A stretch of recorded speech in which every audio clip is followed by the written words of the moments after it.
Hello friends, welcome to the channel vet भाई का ज्ञान। आज हम इस वीडियो में बात करेंगे veterinary surgery and radiology paper 2 के सॉल्यूशंस के बारे में।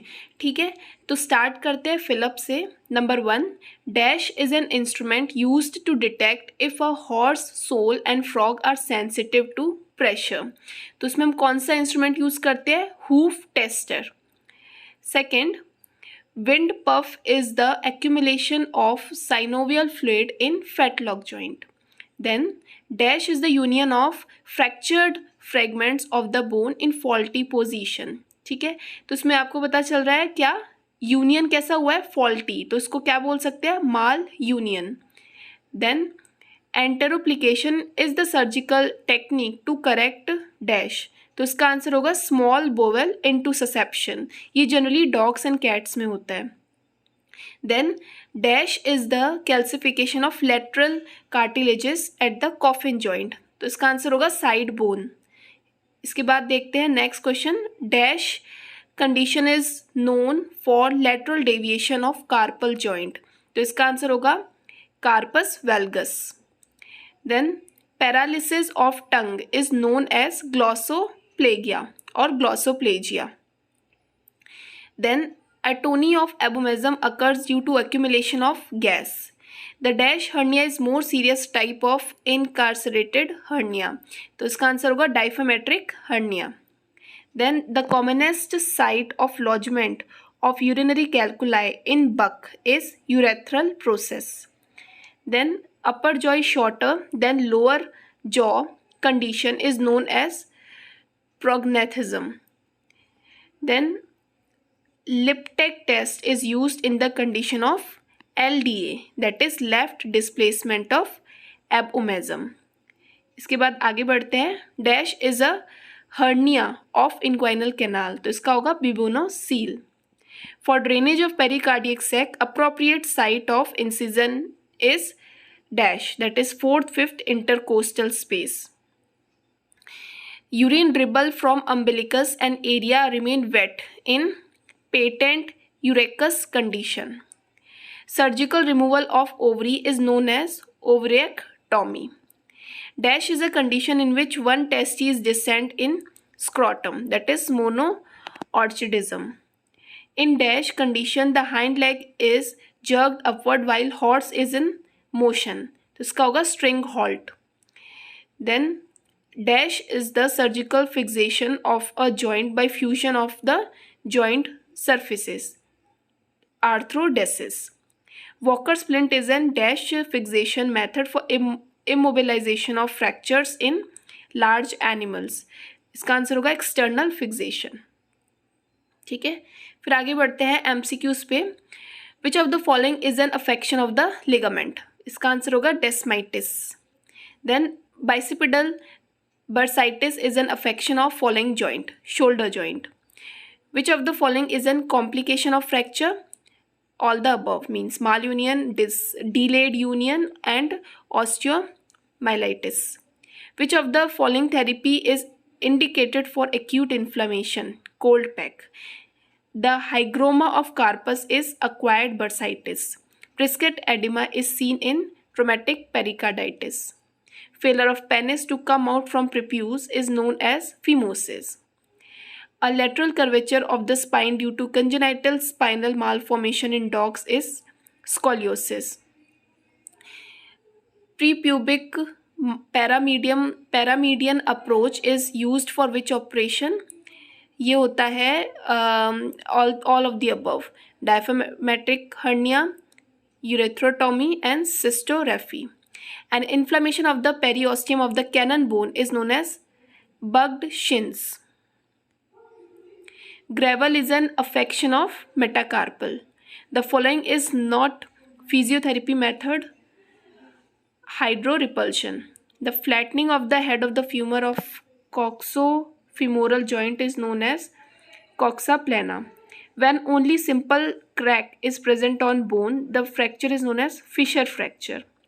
Which of the following is not an external immobilization technique? तो इसका आंसर होगा interlocking nail. Which of the following is not an affection of foot in equines? Answer will be curb. Diaphragmatic hernia occurs mostly from the following side, right. Excessive surgical enlargement in case of hard milker may complicate to teat spider. Utrect method is synonym to the following operative procedure, that is left flank omentopexy. A foul smelling discharge ventral to anus with associated swelling in a dog could be anal gland abscess. ठीक है, तो ये बात हो गई objective questions की। अब आते हैं डिफाइन पे। तो पहला डिफाइन पूछा गया था हार्ड मिल्कर। तो हार्ड मिल्कर क्या है? Hard milker means it is a condition in a cow in which teat fills readily but it is difficult to express the milk from the teat. ठीक है, मतलब during milking we find difficulty to extract the milk from the teat. Okay, it is also known as contracted teat sphincter. It can be due to any trauma. Then next question पूछा गया था hernioplasty. तो hernioplasty में क्या होता है, हम एक मैश यूज़ करते हैं।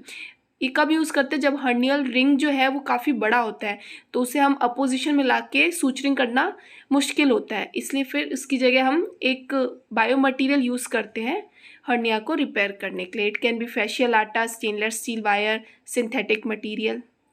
फिर अगला क्वेश्चन पूछा था पैरालिटिक इलियस।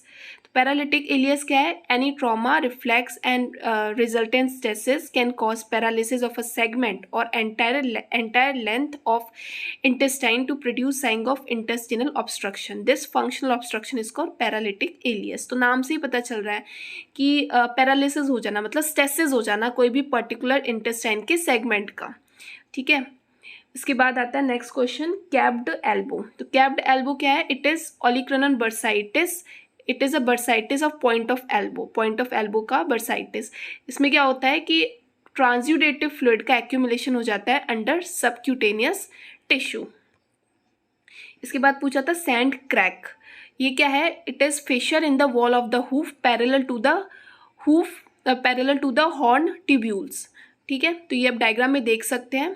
ये जो फिशर बन गया है वॉल पे, इसको बोलते हैं सैंड क्रैक।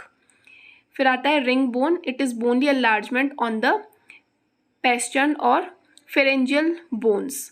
ठीक है, तो ये जो नेक्स्ट पिक्चर जो आपको दिख रही है वो किसकी है? रिंग बोन की। फिर है पंचर्ड फुट। ये क्या है? The puncture wound of foot is a deep wound made by any sharp object such as nail, jagged piece of metal या वुड। फिर आता है ग्रीन स्टिक फ्रैक्चर। ये क्या है? इट इज़ इनकम्प्लीट फ्रैक्चर, जिसमें एक साइड जो होगा बोन का वो तो ब्रोक हो जाएगा और अनदर साइड जो है वो बैंड होगा। ठीक है, it is a type of incomplete fracture. ये जनरली यंग एनिमल्स में देखा जाता है। फिर है बाइसिपिटल बर्साइटिस।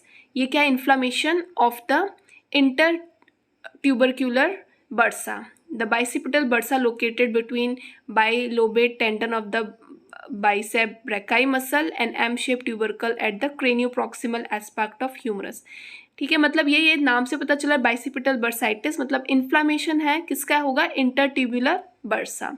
अभी जो इंटरट्यूबुलर ये बाइसिपिटल बर्सा इसकी लोकेशन कहाँ होती है?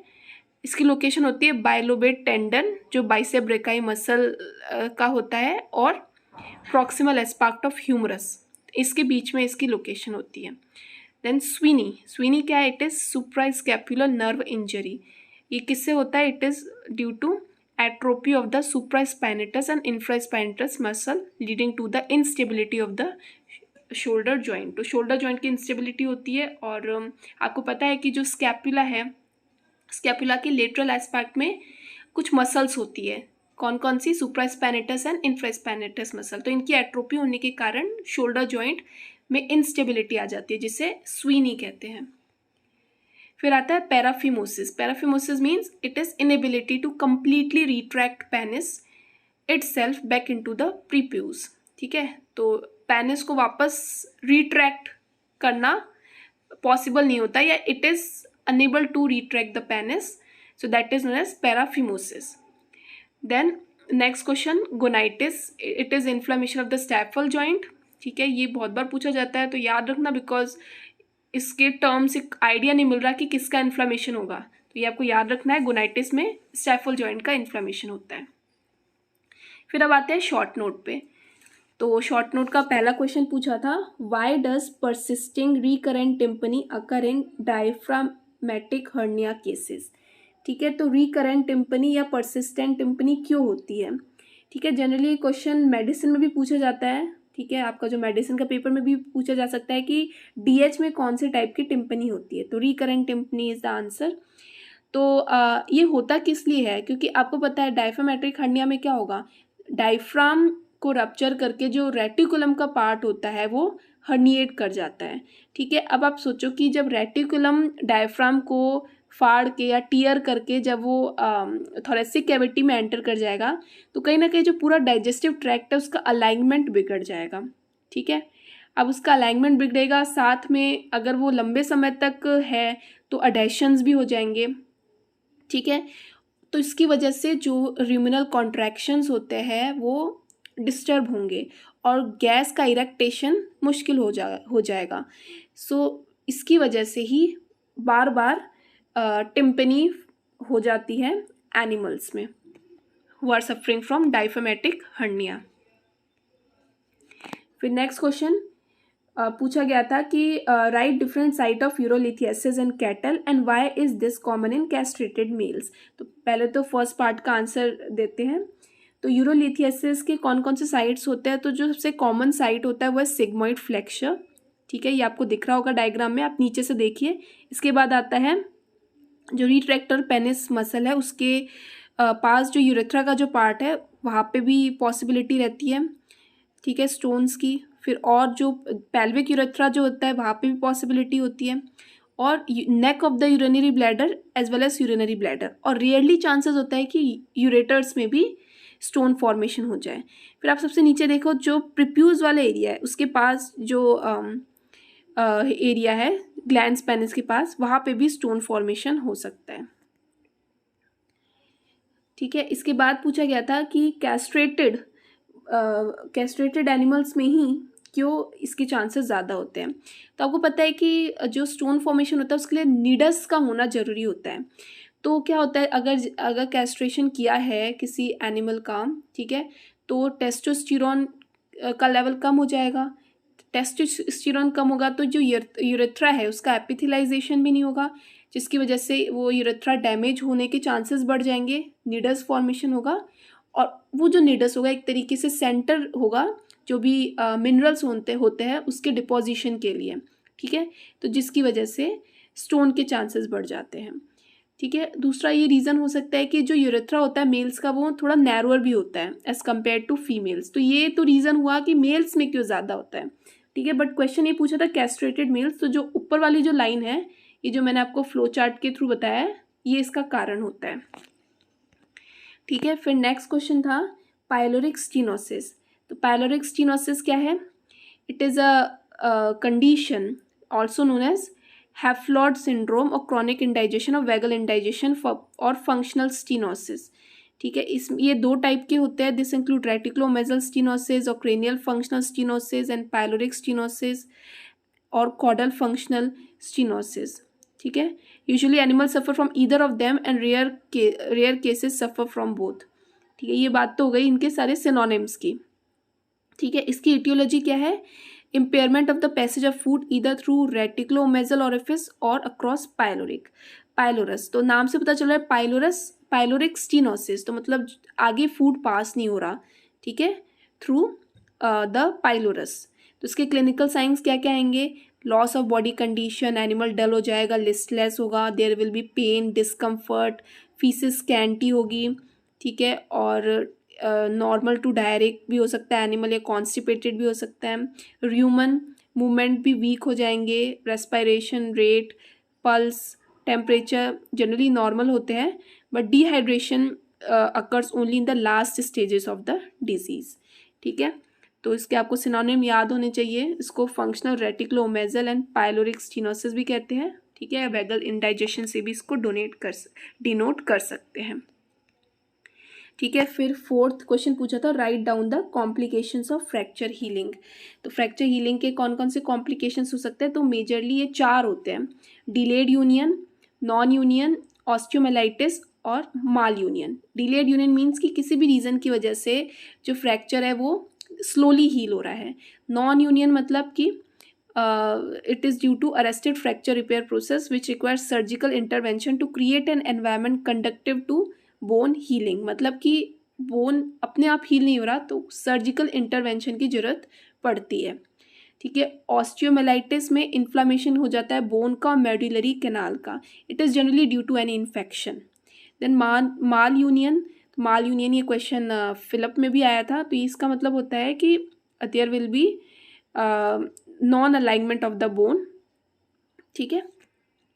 फिर नेक्स्ट क्वेश्चन पूछा था 4.5, why is medial patellar desmotomy not performed in camels and what is the treatment done for upward fixation of patella in camels. ठीक है। तो सबसे पहली बात कि कैमल में मीडियल पटेलर लिगामेंट नहीं होता। ठीक है। तो इसकी जगह क्या होता है, एक tendinous band of fibrous tissue होता है which covers the muscle of the medial aspect of the thigh, condenses in this area to insert into the cranial tibial tuberosity. मतलब आप ऐसा समझ लो कि मीडियल पटेलर लिगामेंट नहीं होता, इसकी जगह क्या होगा, एक tendinous band of fibrous tissue. ठीक है, जो वहाँ के थाई के आसपास के मसल को कवर करके रखता है। ठीक है। अब क्योंकि मीडियल पटेलर लिगामेंट एब्सेंट है तो डेस्मोटोमी तो नहीं कर सकते, तो क्या करते हैं कि इसमें हम इन्फ्लामेशन करा देते हैं इस पर्टिकुलर एरिया का। कैसे कराएंगे, तो इंड्यूस इन्फ्लामेशन कराते हैं जिसमें हम टर्पेंटाइन ऑयल और क्लोरोफॉर्म दोनों 15-15 ml डाल देते हैं उस पर्टिकुलर एरिया में, patellar ligaments as well as around the patella. ठीक है। इससे क्या होगा, इन्फ्लामेशन होगा और इन्फ्लामेशन होने के बाद जो लिगामेंट्स के होंगे वो रिलैक्स हो जाएंगे और फिर वो अपनी ओरिजिनल पोजीशन पे रिस्टोर हो जाएंगे जैसे जैसे हीलिंग प्रोसेस होगा। If the animal continues to show symptoms then a second injection can also be given. ठीक है। तो ये पूरी बातें थी।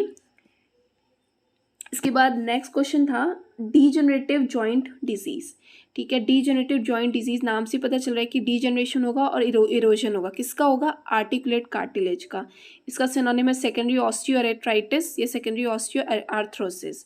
इसमें finding indicative for degenerative joint disease में include pain on hyperextension, hyperflexion of the affected joint, decreased range of motion, periarticular swelling, soft effusion of firm fibrosis, crepitus।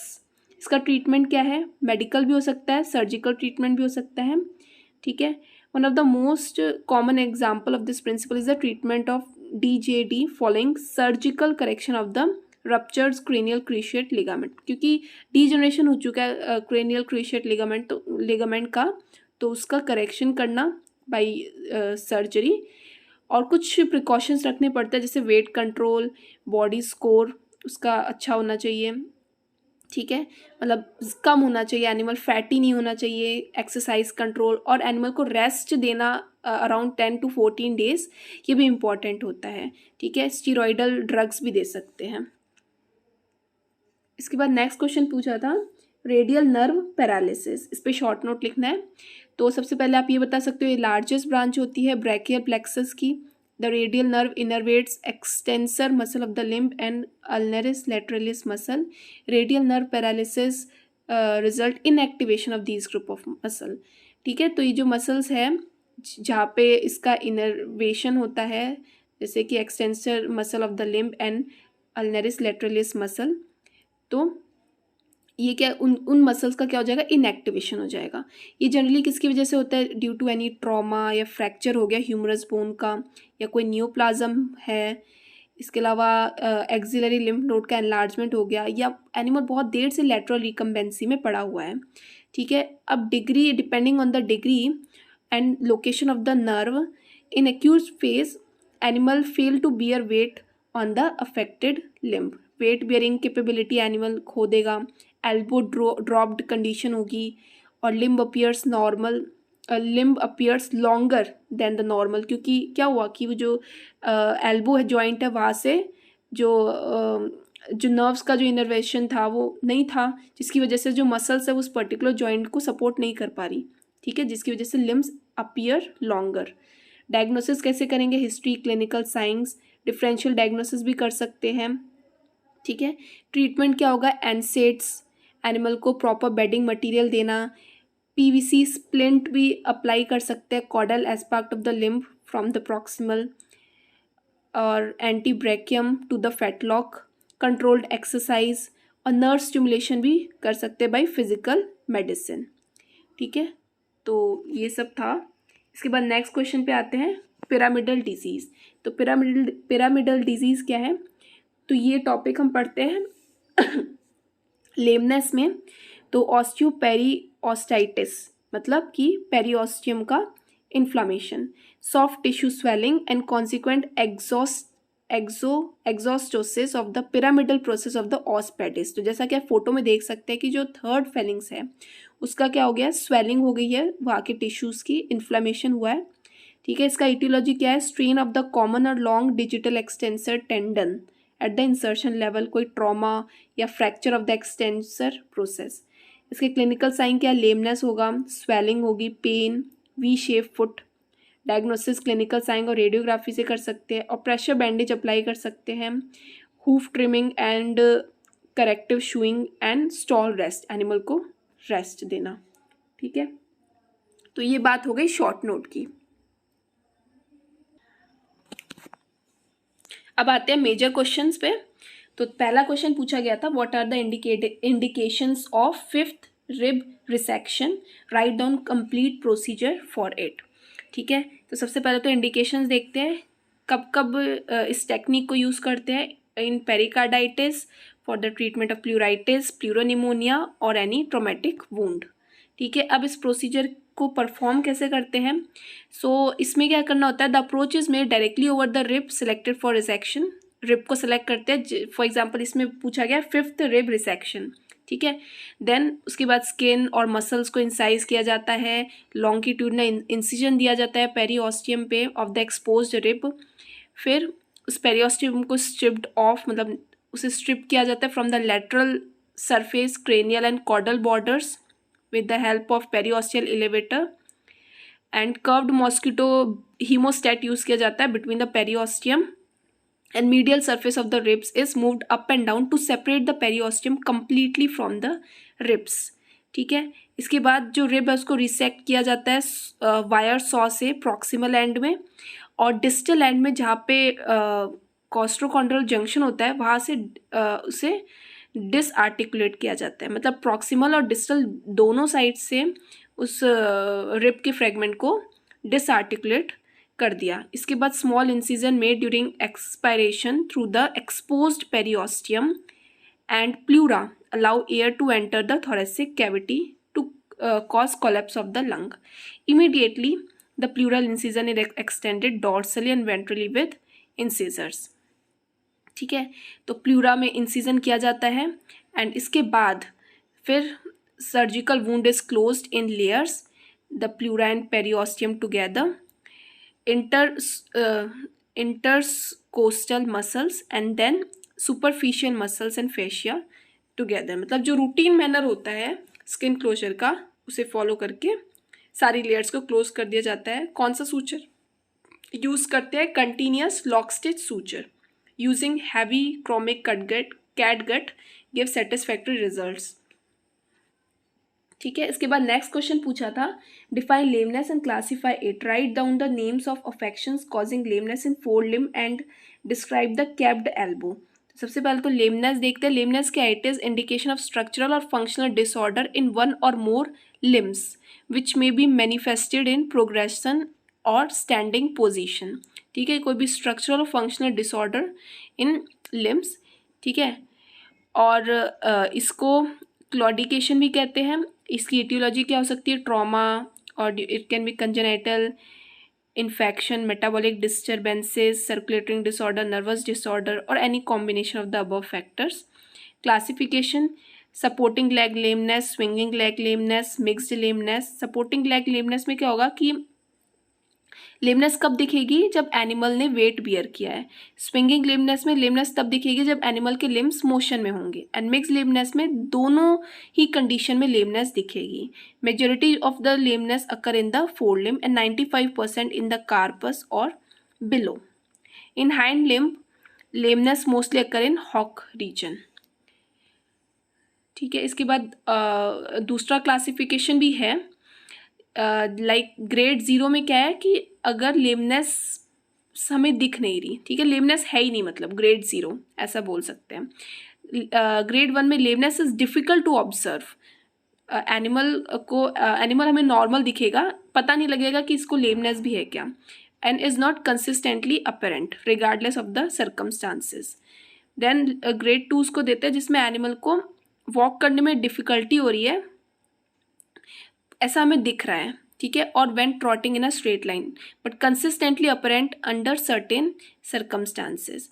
Grade 3 में लेमनेस इज कंसिस्टेंटली ऑब्जर्वेबल, मतलब consistently पता चल रहा है कि animal को कोई दिक्कत है, ठीक है, at trot under all circumstances. Grade 4 में lameness is obvious at a walk करने पे भी पता चल रहा है कि इसको लेमनेस है।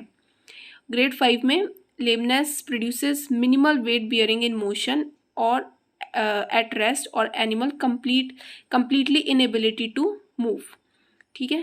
तो ये सारे 0 से 5 ग्रेड तक भी इसका क्लासिफिकेशन है, ठीक है। इसके बाद पूछा था अफेक्शंस कौन कौन से होते हैं 4 लिम्ब के, तो ये सारे नाम है shoulder slip, bicipital bursitis, omarthritis, capped elbow, radial paralysis, carpitis, bent knee, knock knee, hygroma, open knee joint, fracture of carpal joint, contraction of digital flexor, splint, sore, shin, tendinitis, wind puff, sesamoiditis, oscillate, ring bone, quitter, side bones, navicular disease, pyramidal disease, fracture of extensor process, laminitis, sand crack, fracture of the third phalanx और pedal, osteitis, canker, thrush, corn, ठीक है। ये canker, thrust, comma, corn, ये तीनों अलग है। तो ये सारे 4 लिम्ब के अफेक्शंस हैं। इसके बाद पूछा था कैप्ड एल्बो को डिस्क्राइब करो, तो कैप्ड एल्बो क्या है, it is bursitis of the point of elbow, olecranon bursitis या शू बॉयल भी कहते हैं इसको, ठीक है। इसमें क्या होगा, किसी भी ट्रॉमा की वजह से जो ओलिक्रनल ट्यूब्रोसिटी है वहाँ पे ट्रांसड्यूडेड फ्लूइड का एक्यूमुलेशन हो जाना अंडर सबक्यूटेनियस टिश्यू, ठीक है। इसके बाद वो जो ट्रांसड्यूडेड फ्लूइड है it is encapsulated by fibrous tissue and a synovial like membrane produces the synovial fluid, ठीक है। तो ये कैप्ड एल्बो का ये इटियोलॉजी है। कुछ साइंस मिलेंगे जैसे कि फ्रीली मूवेबल स्वेलिंग दिखेगी, लेमनेस इतनी एविडेंट नहीं होगी, और जो इन्फेक्टेड बर्सा है वो, मतलब जितने भी इन्फ्लामेशन के साइंस होते हैं ना, हॉट, पेन, वो सारे दिखेंगे। और अगर ये बर्सा रप्चर होता है तो there will be discharging sinus followed by exuberant granulation और फाइब्रस टिश्यू का फॉर्मेशन हो जाएगा। इसका ट्रीटमेंट कैसे कर सकते हैं, ठीक है, कोई फर्दर ट्रॉमा से बचा के रखना, कॉर्टिकोस्टीरॉइड्स इसे इंजेक्ट कर सकते हैं इस एरिया पे, और एज वेल एज सिस्टमिक भी दे सकते हैं कॉर्टिकोस्टीरॉइड्स, और bursal drainage followed by administration 7% iodine solution is useful in chronic condition, ठीक है। Use of copper sulphate, magnesium sulphate powder for chemical debridement, ठीक है। इसके अलावा एन ब्लॉक रिसेक्शन होता है जिसमें कि वो जो कर्व्ड इंसिजन लगाते हैं, before that ring block anaesthesia दिया जाता है, blunt dissection of the mass of the that part, and उसके बाद वो जो मास है उसे पूरा रिमूव कर दिया जाता है, एक्सेस स्किन भी रिमूव कर देते हैं और फिर सूचरिंग कर देते हैं, ठीक है। इसे en bloc resection of the bursa कहते हैं, ठीक है। इसके बाद आता है लास्ट मेजर क्वेश्चन, इसमें पूछा गया था इनमरेट the technique of external and internal immobilization of different bone fractures, describe the technique of intramedullary pinning to repair a long bone fracture, ठीक है। तो सबसे पहले एक्सटर्नल इमोबिलाइजेशन की टेक्निक्स देखते हैं, pop cast with splint, fibre glass cast, walker splint, Robert Jones bandaging, hanging pin cast, Thomas splint, ठीक है। तो ये सारे एक्सटर्नल इमोबिलाइजेशन के ये सारी टेक्निक्स यूज़ की जाती है।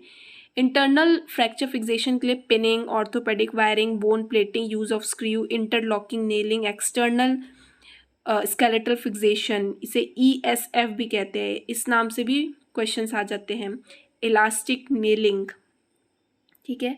इसके बाद पूछा था कि टेक्निक बताओ इंट्रामेड्युलरी पिनिंग की, तो पहले रेट्रोग्रेड टेक्निक समझते हैं। इसमें क्या होता है, पिन को उसी साइड से इंसर्ट करते हैं जहाँ पे फ्रैक्चर हुआ है, उसको प्रॉक्सिमली ले जाएंगे, उसके बाद जो नेक्स्ट जो इसका डिस्टल पार्ट है वहाँ पे उस पिन को इंसर्ट करेंगे, ठीक है। ये पूरा प्रोसीजर है, इसको आप पढ़ सकते हैं अच्छे से। और इसके बाद फिर एक चीज़ और ध्यान रखनी पड़ती है कि पिन का लेंथ आप कैसे मेजर करो, क्योंकि अंदर कितना कैविटी है मेडुलरी कैविटी वो आप या तो रेडियोग्राफी से पता कर सकते हो, या फिर आप एक पैरेलल पिन साथ में सेम लेंथ का दोनों का मूवमेंट साथ में रखना, जिससे कि लेंथ पता लग सके। ठीक है। और एक्सेसिव जो पिन होता है उसे पिन कटर से कट कर दिया जाता है। ठीक है। और penetration of distal adjacent joint bone is absolutely avoided. फिर है एंटीग्रेड नॉर्मोग्रेड डायरेक्ट पिनिंग। इसमें होता है कि पिन को कहाँ से इंसर्ट करते हैं, epiphyseal area up to the fracture line. ठीक है। Then the fracture is reduced and held in reduction while the pin is advanced to across the fracture line into the other segment. फिर दूसरे segment पे pin को insert किया जाता है and seated securely. ठीक है। तो ये था 2020 सर्जरी पेपर नंबर 2 के बारे में। तो अगर आपको कुछ भी इससे रिलेटेड डाउट है तो आप कमेंट सेक्शन में पूछ सकते हैं। So that's all in this video. Thank you for watching.